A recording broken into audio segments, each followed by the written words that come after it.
Good morning, everybody. Kevin, how you feeling? Still old. I know the feeling. Um, I was sorry you didn't show up yesterday because I wanted to pick your brain and have you remind me where we were in this process of what's the last move that we did in the HUNYUAN series for the whole class. Single leg ascending and descending. Single leg ascending and descending.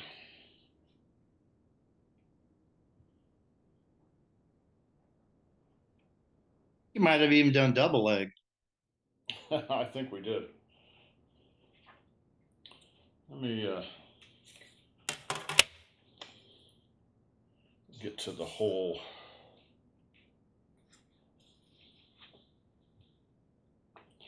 Okay, so we're going to end up spending probably most of the rest of the day working on this. I want to do 3 circulation exercises. One for the Li dimension, one for the Shu dimension, and one for the Ping dimension. And what these are rebalancing exercises.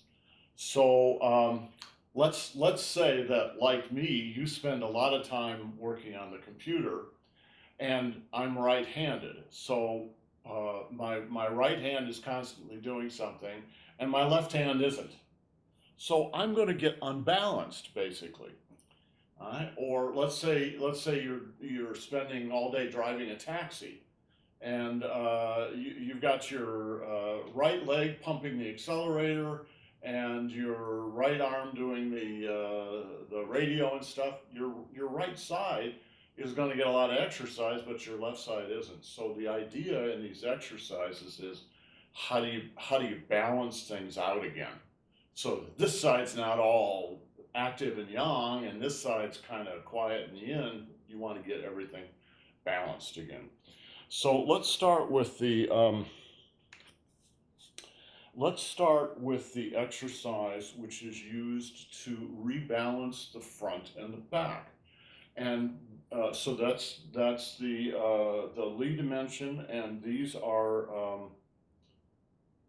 ping. These are ping circles. All right. So you are rebalancing. You're rebalancing a lot of stuff when you do this, and we do this exercise all the time anyway. It's the grindstone.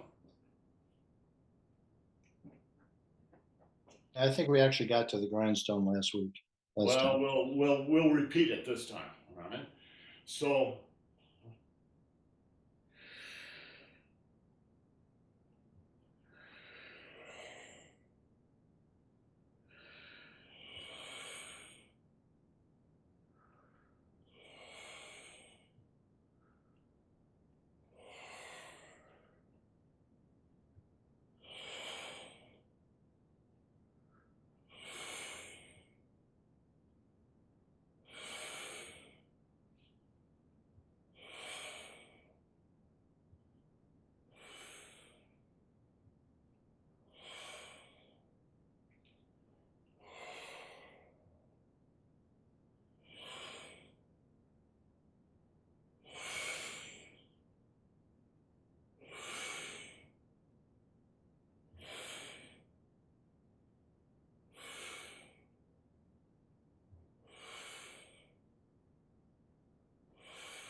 So I don't remember which class I was saying this, but sometime yesterday I think I said that when I do these lessons with you guys, my challenge as a teacher is to figure out what it is I'm actually doing and tell you.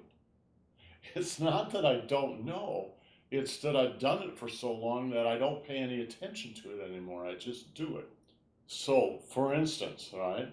So while we were doing that exercise, I was trying to really do it and go, okay, what is it that I'm doing that I haven't mentioned to them before?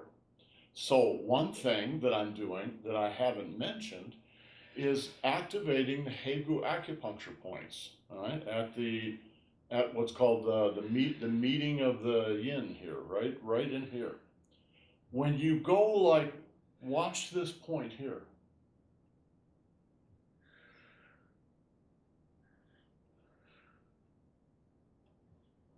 That point is connected with your daimai and your danqian. So the movement of that point happens from here.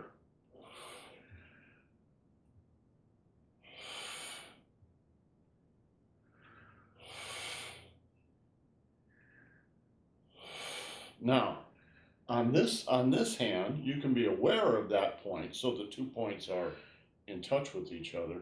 But you should also be aware of the fish's belly out here, right? This area right in here.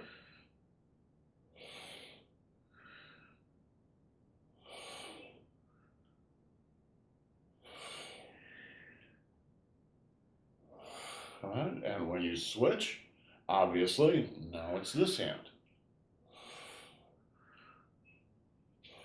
So what I mean is this point is leading the hand.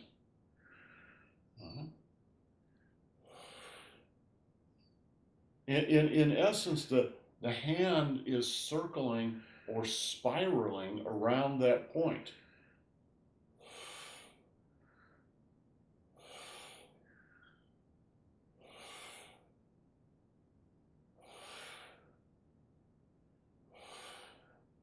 Now this is a Qigong class,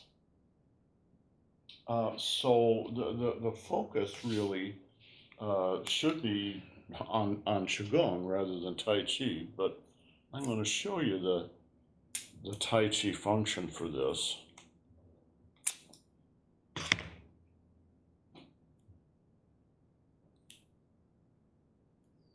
All right.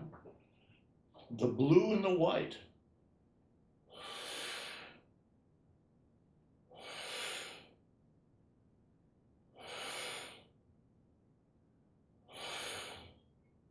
A way to think about this is the inside of that blue point is that white point.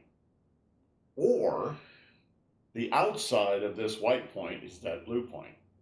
They're the same thing. This is the center of the orange. This is the rind of the orange.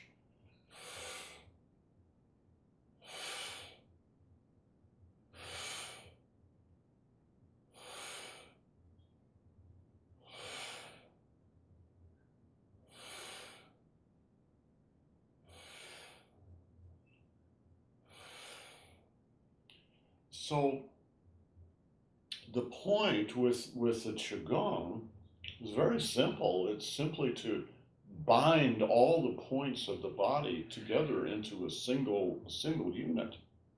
Not mechanically, but organically, right? Then you take that idea and you apply it to the martial side of things, and you get Tai Chi. Right? So I've demonstrated this before, but I'm going to do it again with Miss Annie if she will volunteer and turn her back to the camera. All right, over here, over here, over here. Good. All right. And suppose Annie decides to push me in the shoulder. All right. On this side. Switch your feet around. All right. So she's pushing me here. So she's turning me. If I don't resist, then I can absorb her energy and just turn. all right? And then with this hand, watch the blue point, all right? She begins to turn me.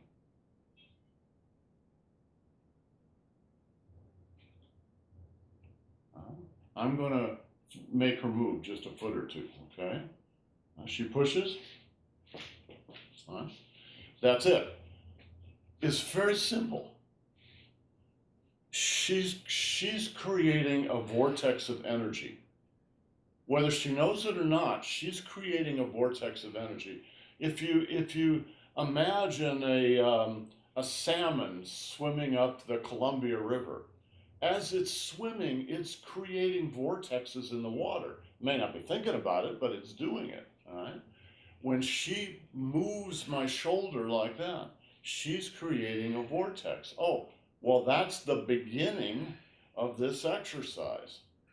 So all I have to do is cooperate with her, help her do what it is she wants to do, whether she's conscious of it or not. Right?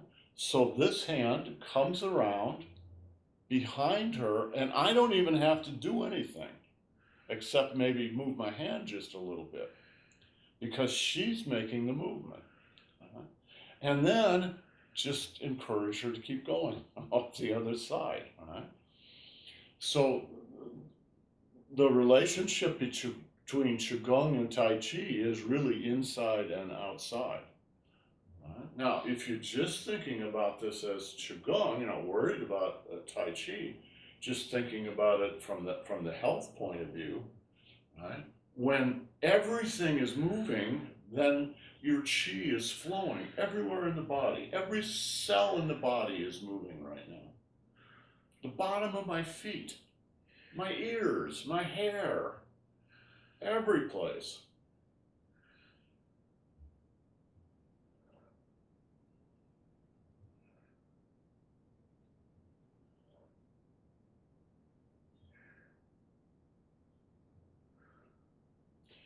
Something you can keep following Annie, something you may notice as you do this, and you know, just get into it nice and relaxed. You don't have to pump really hard. Annie's doing it a little harder right now. That's fine too. Right? But you can just do it very, very gentle and relaxed. And what you may notice as you do this exercise is you begin to get spontaneous adjustments up and down the spine. And that's because you're actually relaxing the spine, and there's a spiral going up and down the spine. Or you might say up the spine and then up the spine again, right? The whole spine.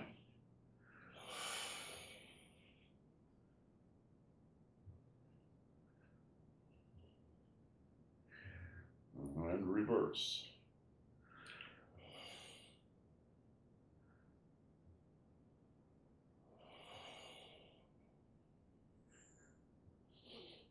Okay, let me put my costume on here because I want to say a couple more things.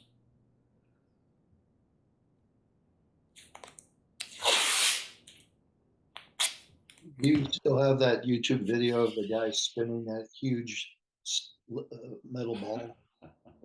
Somewhere. Kevin's referring to a video. This is something they used to do. They would people who practiced this form of Qigong and other similar forms would get a stone ball like this big, and they would mount it on a pedestal, and they'd put their hands on the top of it, and they would start to go like this until that stone ball started to move. And then they would just rotate the stone ball. The one Kevin's talking about, it's actually a ball bearing this size that weighs 1,200 pounds. And I got it from some like marine place, right, where they build ships. And he actually moves it. After a while, he actually starts to move, right?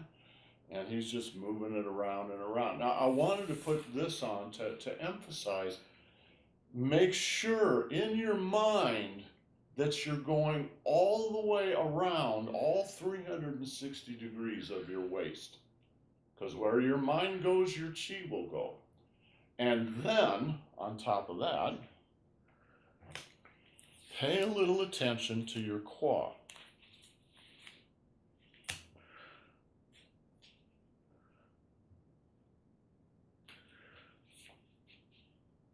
Right? So you should always, in every move, sink in the qua.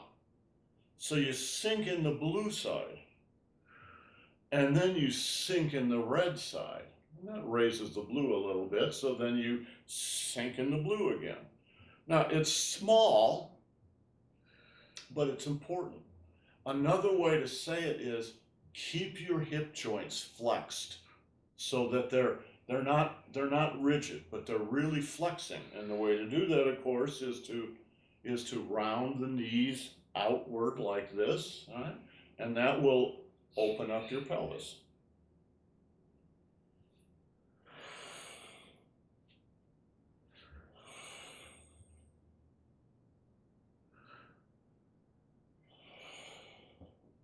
Now, a lot of this stuff that I'm explaining can be a little distracting. You don't want to spend your time thinking about all this stuff. You just want to be able to do it. So I'm going to talk about another point up here that will distract you even further. But the truth is, you need to know all this stuff. Practice it until you can forget it. All right?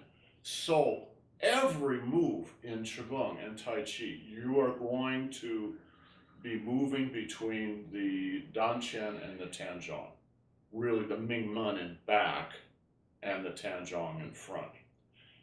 In this move, it's subtle, but that doesn't mean it's not important. If you don't do it, this just ends up being kind of just a single dull block, and it's like it's unconscious, and you want to wake it up a little bit. All right? So when you come around like this, you should be in your Mingmen in back. And then when you cross in front, you come up into your chest. Lower back, chest, lower back, chest, lower back, chest.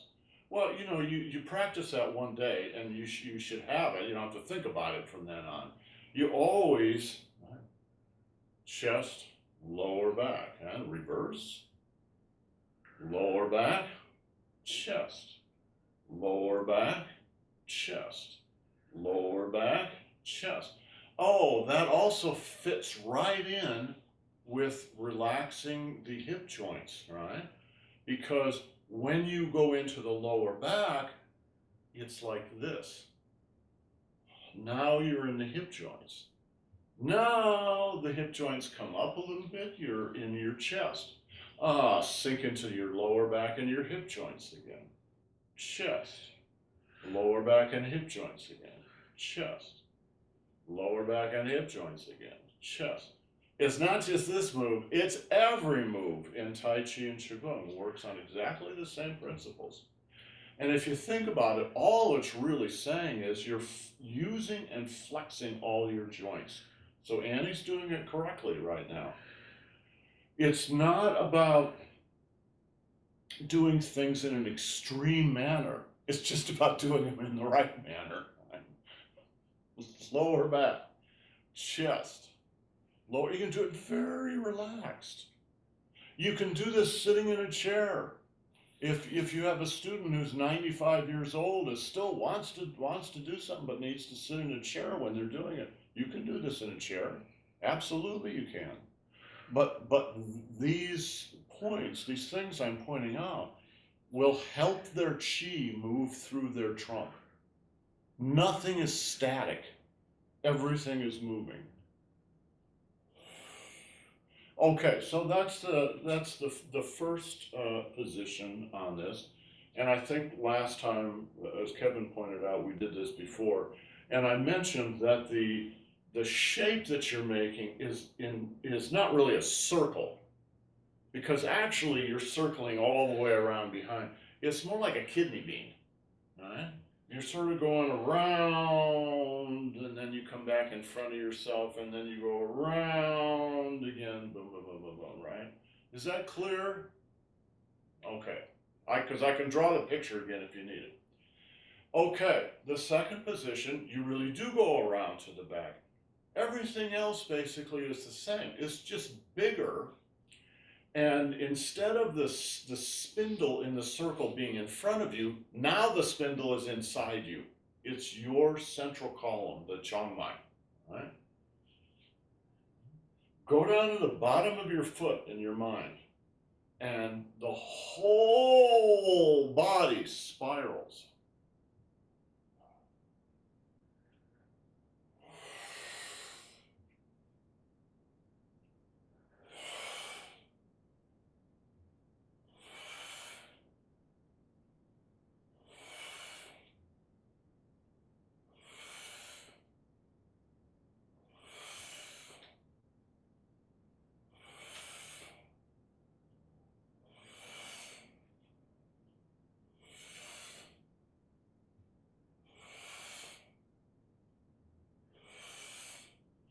Okay, as you do this, keep doing it. Follow Annie, not too fast, not too slow. Ask yourself, where are you in your chest? Where are you in your lower back?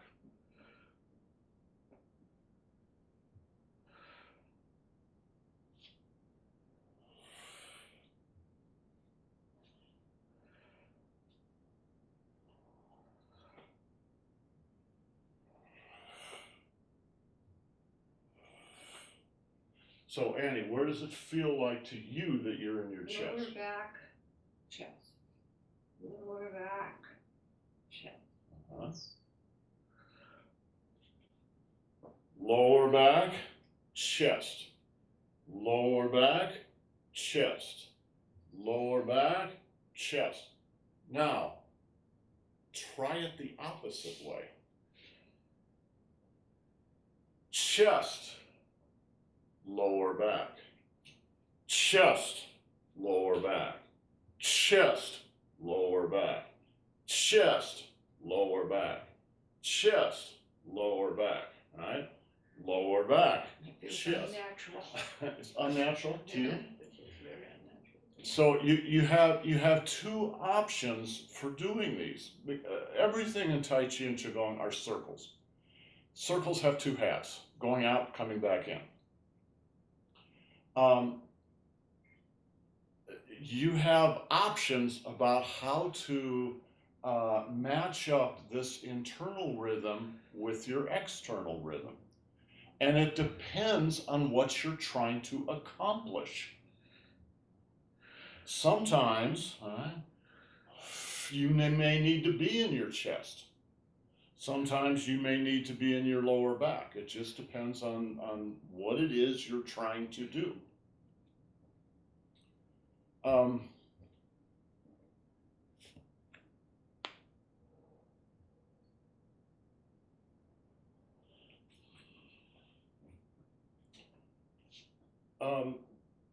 Two more things about this one. One is you don't have to, but you can do a tapping exercise while you're doing this.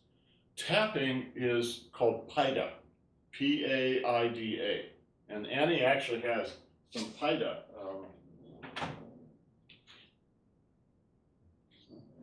So you have these small. This is a small ceramic bag, and it's filled with seeds of some kind. Yeah, beans. Beans, right? So little beans. So it's very flexible, and it kind of gives. And it's cloth, not ceramic. oh, did I say ceramic? Yeah. The other kind of ceramic, cloth, right? So sorry. Yeah, you could use ceramic, but you might hurt yourself. It's a cloth thing, right? And you use the Paida to do tapping. And it also extends your reach a little bit so you can get to lower places and stuff like that.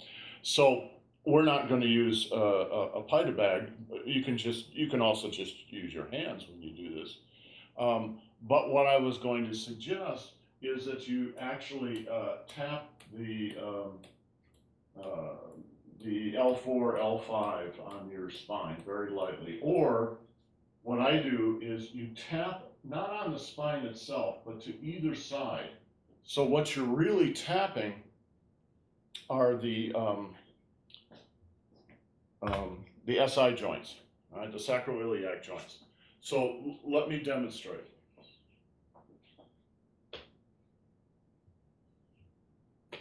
All right, not on the spine, but over on the joint.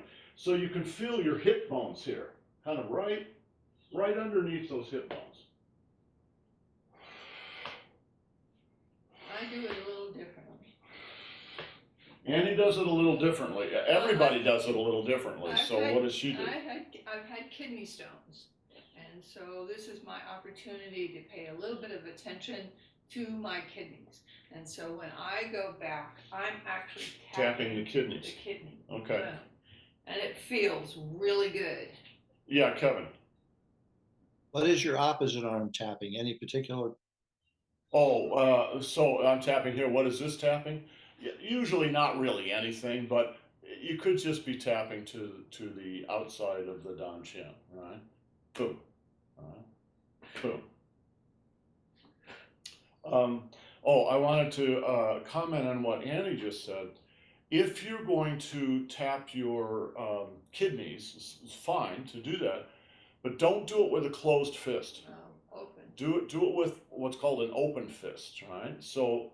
And I just do it gently. It's very, very Just gentle. A little pop. Yeah, it's like, as Jack was demonstrating, the purpose of the pita bag is not to smack somebody real hard. It's just a little light tap.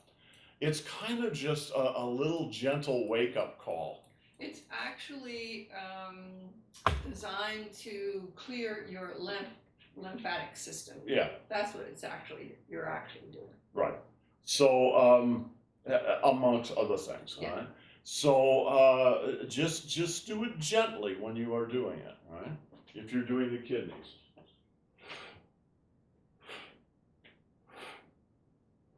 Boom. It feels so good. And it feels so good, all right?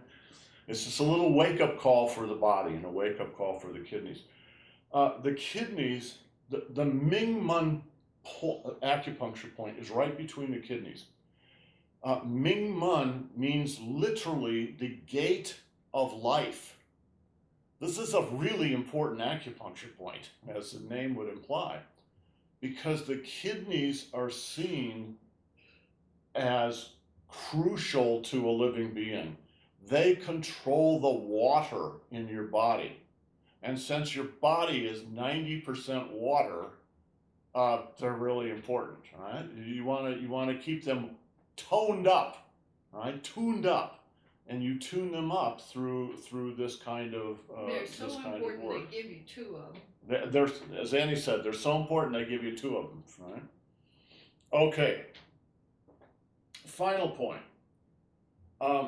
You can use this exercise to rebalance the qi between the back of the body and the front of the body, or the front of the body and the back of the body. So if you think of human beings as having two sides, in this case, in this dimension, the Li dimension, front and back, it's just a matter of feeling inside yourself and going, oh, my back just feels kind of stiff and kind of half dead, and I've been sitting in that chair all day. This doesn't feel very good, right? It doesn't have enough qi. So when you do an exercise like this, pick a little qi up from the front of the body, take it around, and leave it in the back. Right?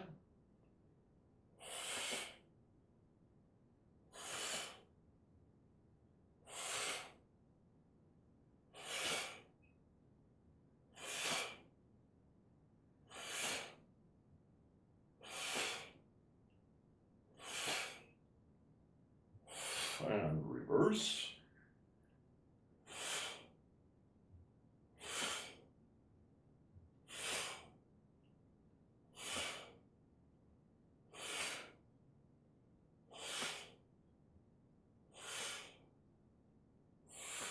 Okay, now my back feels much, it really does feel much livelier.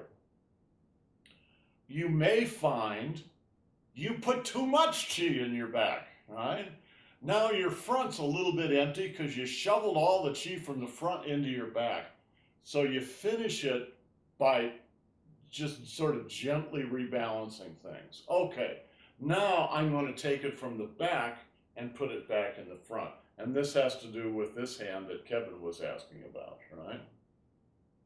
From the back to the front. Not as much, maybe just a little bit. Just try to get it well balanced out.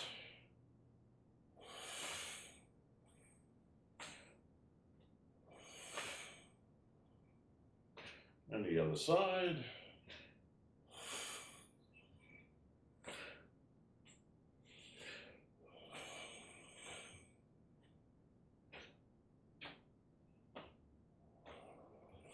And good. So we've been doing that for 15 minutes. How does it feel? Feel good. I know, it does. It does feel good. All right, the other two exercises, only got 15 minutes left here. So the other two exercises are meant to basically do the same thing, the same rebalancing thing, but from different angles.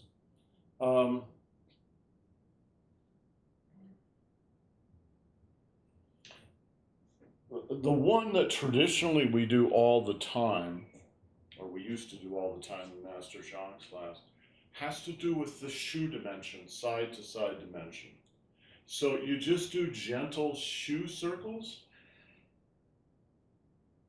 Right? And in this case, since I'm going from left to right, right, I'm going to pick up some chi from the left side and put it into the right side. And after I've done that 36 times, each circle getting bigger than the circle before,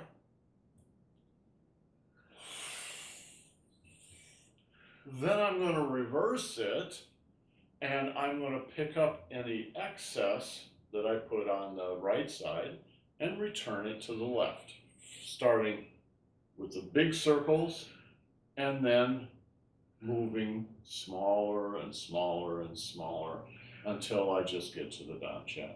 And again, it's just a matter of your feeling. How do things feel? You just want to sort of get them well balanced out on each side.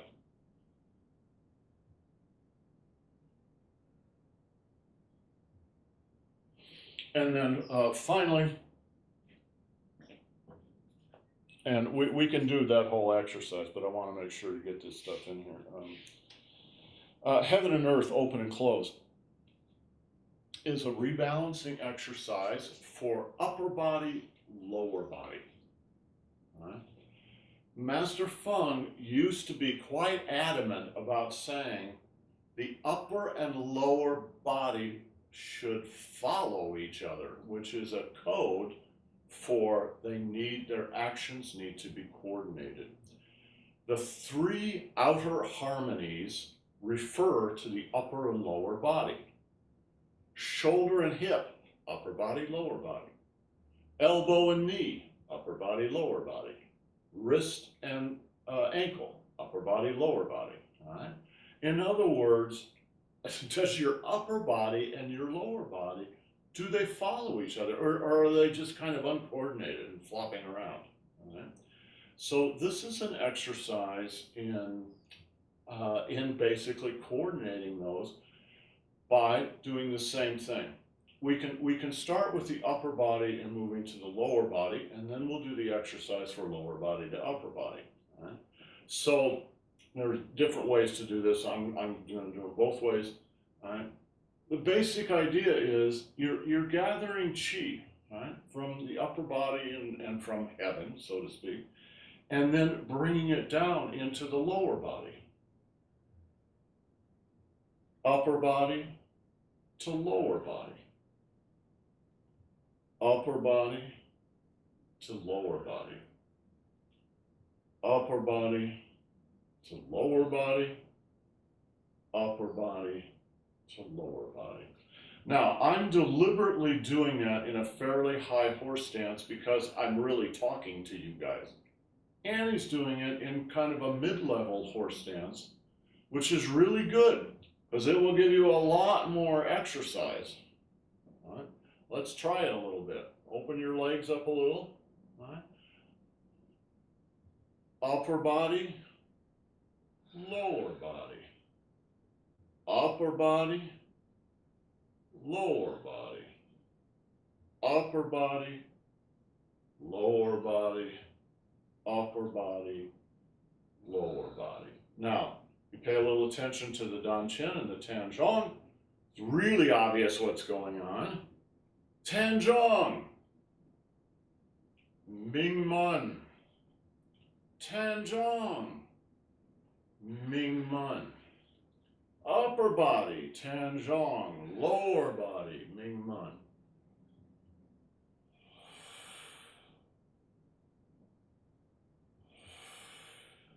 Up on the right leg, down on the left leg.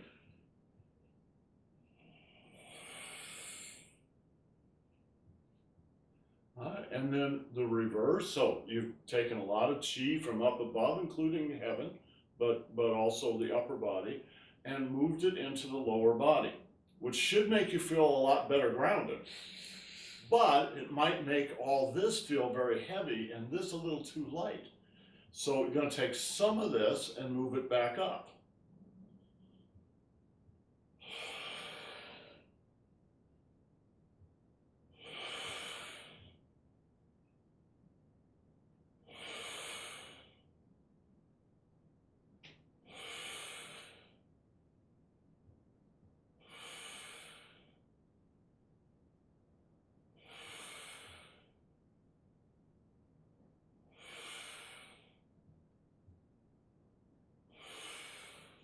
And again, watch the Hegu acupuncture points here. All right? Not like this. The hands are relaxed and you're more or less leading with the Hegu acupuncture points.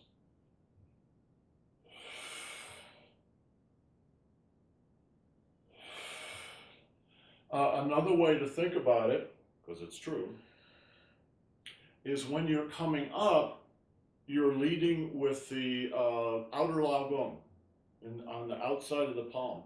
When you're coming down, your focus is on the inner Lao Gong. Outer Lao Gong, inner Lao Gong. Outer Lao Gong, inner Lao Gong.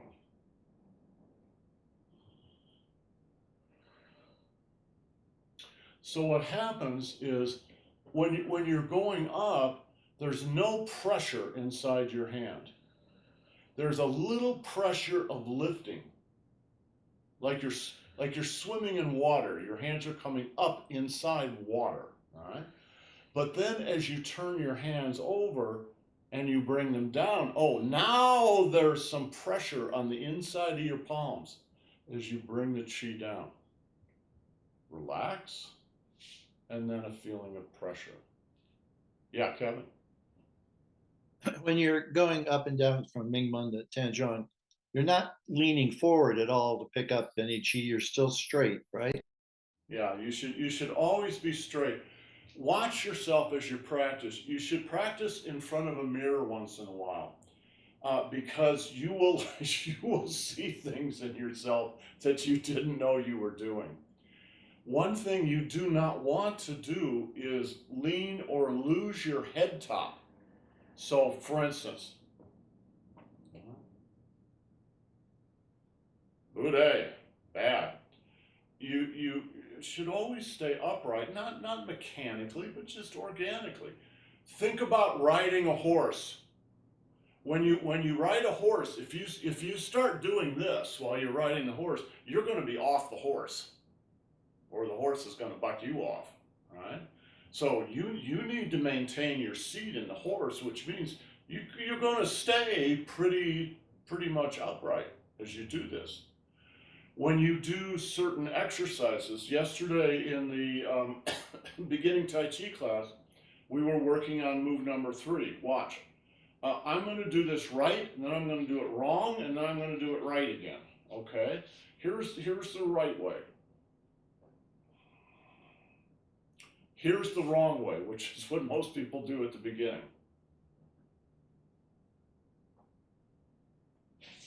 Here's the right way. You can't lose your head top. This is a force going down. There must be another force going up, or else it just all dissolves into chaos.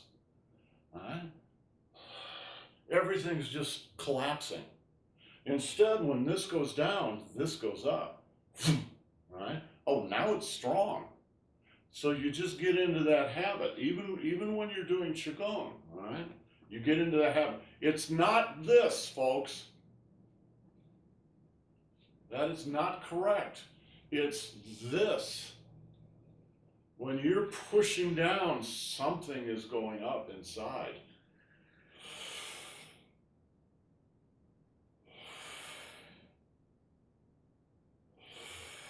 Now, once you get used to it, all this, it's very light. You don't even think about it after a while. But just get into the habit of maintaining your central column, because that central column is your spine, goes all the way from the base of the spine to the top of the head, and you want to maintain that at all times. Let me demonstrate something with Annie. I've done this before, and I'm just going to do it very, very, very lightly. If you were to do this move and lose your head top, she can clobber me. First of all, my martial application won't work. And secondly, it's going to open me up to all kinds of grief. So I'm going to come on here, and now I'm going to push down with my elbow, that is my whole trunk, but I'm going to lose my head top. And that's going to offer Annie the opportunity of pushing me in the back, right on the back of the neck. There's nothing you can do about it then, right? Instead, what you need to do, since all this is going down, this inside needs to come up, right? So I'm coming up inside. Now when she tries to push me, go ahead, try. It doesn't work. And now, if I just shift my weight back to the other side, I can pull her around. Again, that's a martial application of Qigong, but you can see why it works, right? Why you do these things, not for the martial application, but for the control of the energy body, right? If we were doing, let's finish with this. Let's finish with a silk reeling exercise. Imagine we're doing this exercise from the elbow series.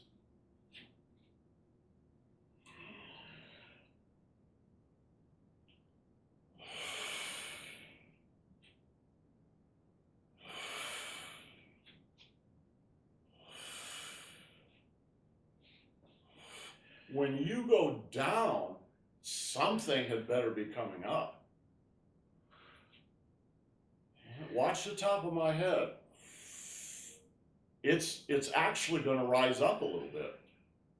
It may only be an inch or half an inch, but it's going to come up.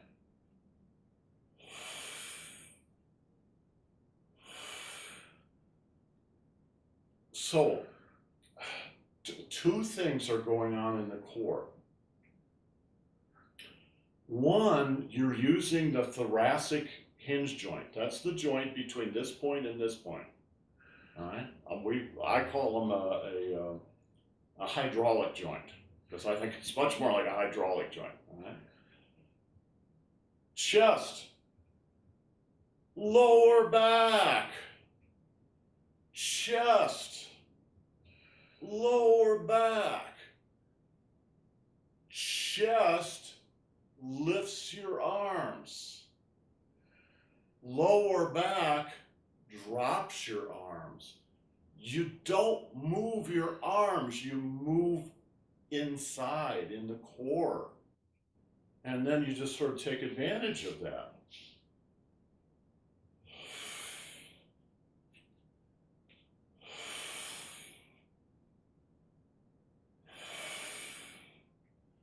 But now ask yourself, is that the only thing going on? And if the answer is no, you are correct. Because you also have to deal with your Zhongmai. What is going on with the Zhongmai? Now, we just mentioned half of it, but I'm going to talk about all of it. When you come down like this from your Tanzhong to your Mingmen, there better be something else coming up inside. It's kind of like if you're at the ocean beach and a big wave comes in. Well, you don't see it, but there's actually another wave going out. Right? That's going, what's that? Underneath. Underneath. Right? The wave that came in before is now going back out underneath while a new wave is coming in. So it's actually always going like this. Right? And if that undertow is strong, it's called a riptide, and now you're really in trouble. Right? So when you come down, something else is coming up. What I haven't mentioned is when you come up, something else needs to be going down. A way to say that is as you come up and you're coming up into your Tanzhong, the danger is that you uproot yourself. You pull your own energetic roots up out of the ground. Right? Therefore, you have to have something going down into the ground. Something going down, something coming up, something going down, something coming up. So you have to be doing two things at once.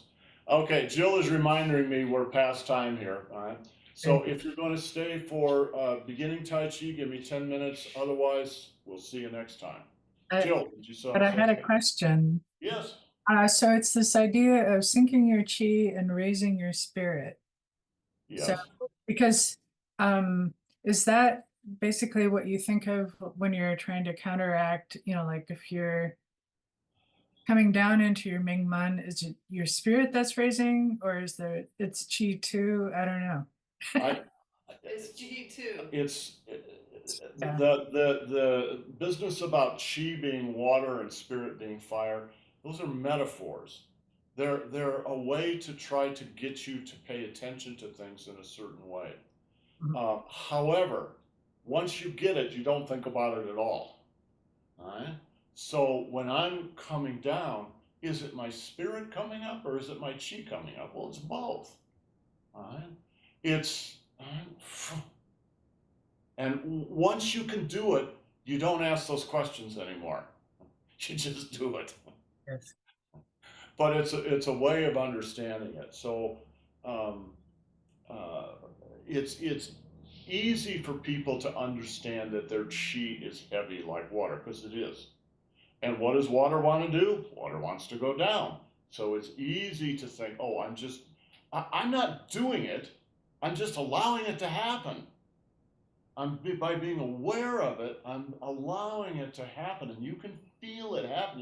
You can feel the ends of your fingers fill up and your toes fill up, all right? And your spirit is like fire. Your spirit and your mind are like fire. What does fire want to do? Fire wants to go up. You don't have to make it happen. It's just going to happen on its own, particularly if you're aware of it. Right? So it's a way of differentiating those things. And in China, they might use those metaphors, but the words they would use are heavy and light. What is heavy drops, what is light goes up. What is heavy? Water. What is light? Fire. Light meaning like, like a feather or something, right? So they're useful metaphors, but the point of a metaphor is to get you over the river. All right? Once you're over the river, you forget the bridge. A metaphor bridge, yes. Exactly. Okay, guys, give me 10 minutes. We'll do the beginning Tai Chi.